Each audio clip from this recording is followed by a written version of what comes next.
Fertilization is the epic story of a single sperm facing incredible odds to unite with an egg and form a new human life.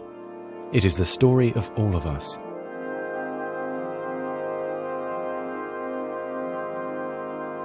During sexual intercourse, about 300 million sperm enter the vagina. Soon afterward, millions of them will either flow out of the vagina or die in its acidic environment. However, many survive because of the protective elements provided in the fluid surrounding them. Next, the sperm must pass through the cervix, an opening into the uterus.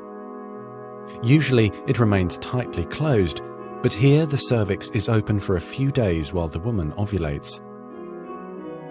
The sperm swim through the cervical mucus, which is thinned to a more watery consistency for easier passage.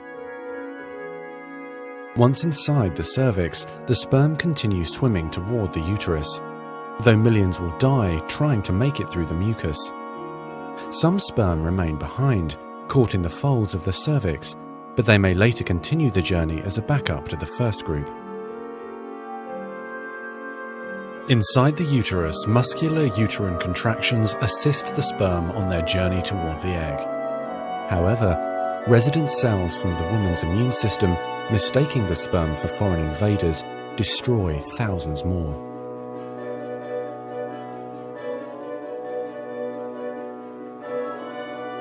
Next, half the sperm head for the empty fallopian tube, while the other half swim toward the tube containing the unfertilized egg. Now, only a few thousand remain. Inside the fallopian tube, tiny cilia push the egg toward the uterus. To continue, the sperm must surge against this motion to reach the egg. Some sperm get trapped in the cilia and die. During this part of the journey, chemicals in the reproductive tract cause the membranes covering the heads of the sperm to change. As a result, the sperm become hyperactive, swimming harder and faster toward their destination. At long last, the sperm reach the egg. Only a few dozen of the original 300 million sperm remain.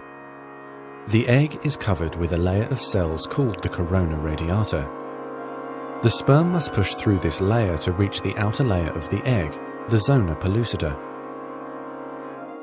When sperm reach the zona pellucida, they attach to specialized sperm receptors on the surface, which triggers their acrosomes to release digestive enzymes, enabling the sperm to burrow into the layer.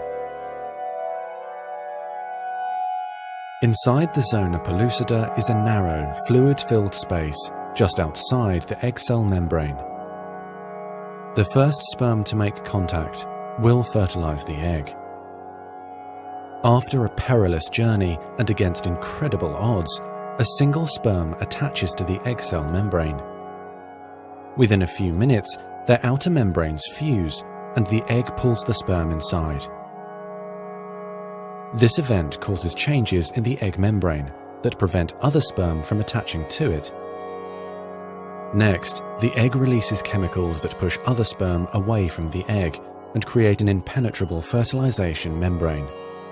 As the reaction spreads outward, the zona pellucida hardens, trapping any sperm unlucky enough to be caught inside. Outside the egg, sperm are no longer able to attach to the zona pellucida. Meanwhile, inside the egg, the tightly packed male genetic material spreads out.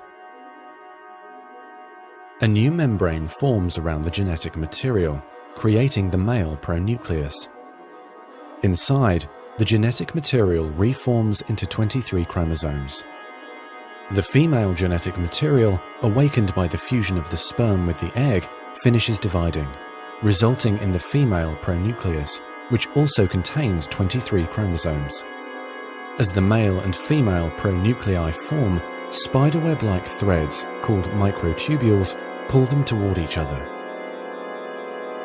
The two sets of chromosomes join together, completing the process of fertilization.